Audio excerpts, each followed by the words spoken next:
Alright, so we're checking out the Hawkeye Thumb 4K. This is another one of these like ultra light cameras, no battery in here, similar to the Runcam Thumb Pro, and I think this one is about the same weight. I no longer have the Runcam Thumb Pro anymore, so can't do any direct comparisons, but I'll try and give you my opinion based on what I remember. This one took a while to come out. They had previously made some like split style cameras, naked style cameras before, with they were quite a bit bigger and heavier and did not have Gyroflow support, so they didn't really sell that great. And finally they have one now that has Gyroflow support. So 170 degree field of view in the lens, does have 4K 30. I think it goes to 4K 50. No 4K 60.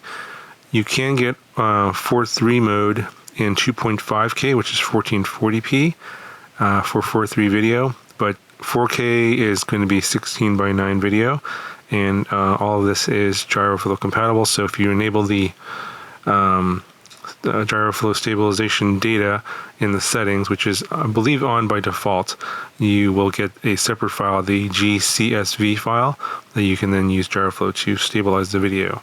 So quick look around the camera here. It's a little bit narrower. It's not as wide as the Thumb Pro, definitely, and not as wide as like the Peanut. So that one is heavier, of course, with the battery.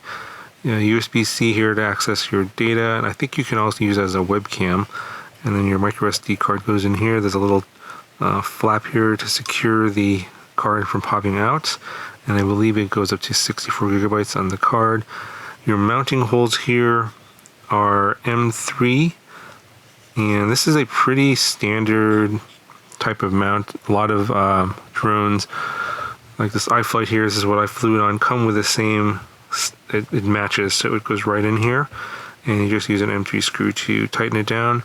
I think GRC, iFlight, and a few other manufacturers use this style here for these smaller naked style cameras.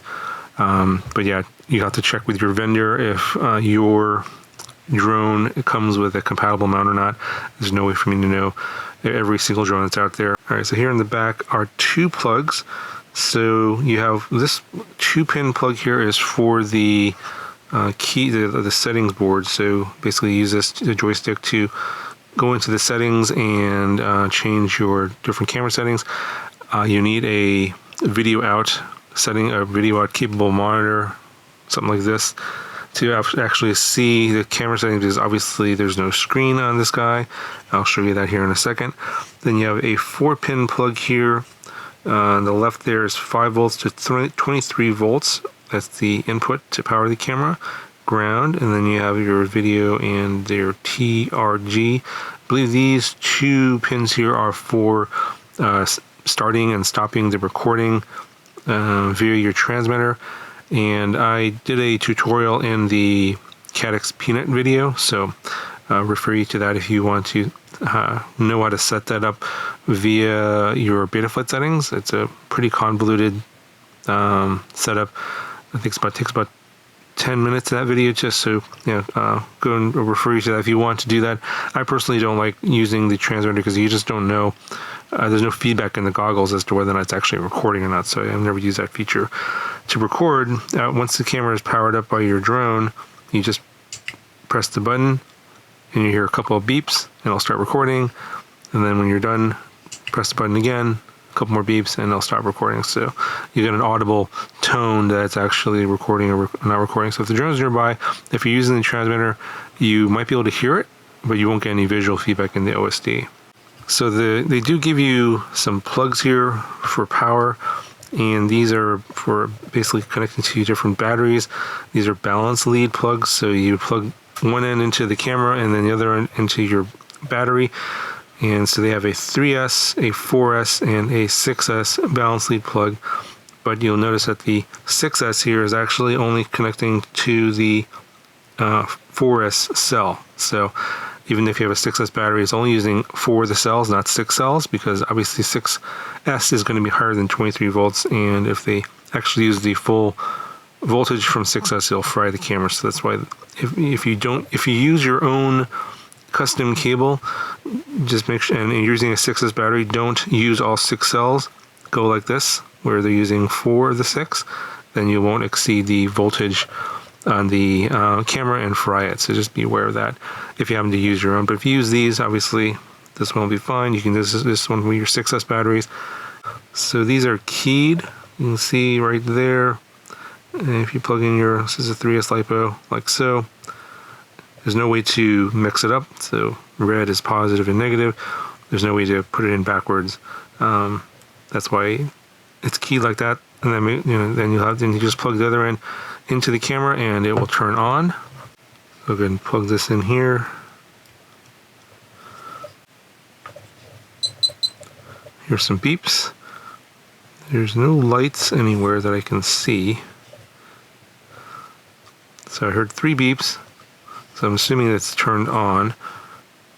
But there's no light here to indicate that it's actually turned on or not. And then the other port here, this 2-pin port, you're going to plug in your joystick like that. And then there's some additional cables here to get the video out from the USB-C port. So you have 2 kinds of USB-C cables here. One's red, one's black. The red one is for DJI as it's labeled here. So you can use this one to, you plug this side into the camera on the USB-C port, and this goes into the audio jack on your DJI V1, V2 goggles, and you use the analog audio video in to get the video signal on your DJI goggles for this one. And that's a different pinout than this one here, which I think this is for Fat Shark. The pinout here is Fat Shark style, so you plug this into your camera and then this into your Fat Shark goggles, or in this case I'm going to be plugging into this Hawkeye monitor here. So I'll turn this on, plug this in here, turn this into a video in, and then we plug this over here, and here we go. Now you can see the video feed from the camera, and this is also how we're going to access the camera settings. There is one other additional cable here. This goes into that, this type of jack here. It's just 3.5mm jack, and then the other end is an RCA. So if you want to use plug it into like a different monitor with an RCA jack, then you can use this adapter. This is included as well. And then I forgot to mention they send along the ND16 filter. It comes with a standard clear filter like this, and they just twist off like so. If you buy the standard kit, $69 I believe right now at Makerfire, does not include the ND16, and then if you go to $74 you get the ND16. Alright, so bring up the settings here, hit the left button, and you have resolution, loop recording, wide dynamic range, exposure, audio, time-lapse, metering, sharpness, and contrast. I left everything pretty much default as it came out of the camera. I didn't change any of the settings, but you can change easy, and this is the gyro log setting here. So you want that on. I believe it's on by default. That's so it logs the Gyroflow data. You can go into manual settings, I believe here. It's electronic shutter, yeah. So you can set a manual shutter speed. So if it's 4K 30, 1/160 is the proper frame rate, but I left everything on. Again, everything is auto. I didn't change anything. Let's see. Contrast is medium. Sharpness is normal. I believe, yeah, I believe if you want a little bit less contrast and sharpness, I would lower this. So like, say, go to soft. I left it at normal, I believe. The default image is a little bit contrasty. I'm not sure if there's a setting for saturation or not. Also looked fairly saturated. It doesn't look like there's a setting for saturation. And then the resolution default of the camera was, I believe, 2.5K 50/4:3. And so if you want to get the full sensor, go to 4:3, but I just wanted to get the 16:9, and then you can go 4K 30 here, and that's what that's the going to be the sample footage that you're going to see. So go back out to this other menu here. You can set your date, time, auto power off, beep sound, language, frequency, TV mode, TV ratio, ISO, color, white balance, denoise, field of view, image rotation, voltage adjust OSD, USB and formats. That's formatting the micro SD card. So again, yeah, as I said, I used everything on default out of the box settings except for I changed the resolution to 4316 by 9. Okay, so in order to get correct stabilization out of Gyroflow, you do have to use these specific auto sync settings, which I'll put up here on the screen. If you don't use these settings, and by the way, you have to click on the advanced section to enable that, to put in these additional settings. If you don't use these exact settings, you will not get good stabilization results. So use those settings. I just use the latest version of Gyroflow version 1.5. In the manual that's included, this is the documentation. It does have a full manual here. You can go here and get the PDF for this link here. And then they do have a custom version of the Hawkeye Gyroflow here you can get. I don't really know what the difference is. I only learned about this later. They told me, oh, you should use their version, and I just used the default version that came from the site. I did have to search for the lens profile.